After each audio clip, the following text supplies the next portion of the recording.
来看新竹县因是开9亿5000多万的经费，新起一个总图书馆，即马特别完工咯。不过附近的居民说是嫌讲这厝顶所使用建材看起来就亲像大铁厝迄一样。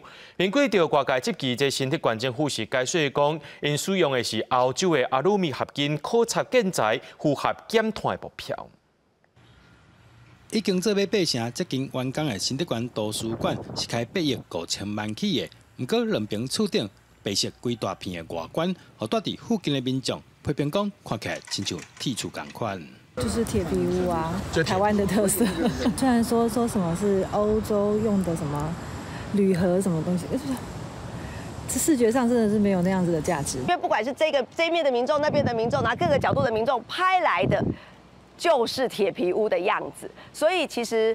它真的看起来就像铁皮屋，这件事情是一个不争的事实。新竹县长尤文科回应，使用的材质是对德国进口的铝合金材质，内容更符合减碳，绝对不是大家讲的铁片。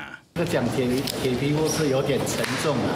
那事实上，这个设计的理念非常的好，所用的材质是铝的材质，也是德国进口的，在世界各地，我们台湾所有做出来都非常漂亮，而且非常耐用，而且符合减碳的一个作用。不过代志发生了，传出负责图书馆工程的文化局长以健康做理由申请退休，时间点今年拄好，把伫拜日的管府内部会议当中引起讨论。我个人的辞职跟这个没有关系，我个人的辞职是前一阵子就已经提出来的。那这个总图的一个大概民意反应是这2天才发生的。新竹县总图书馆是在2022年3月开工，计划伫明年底开馆。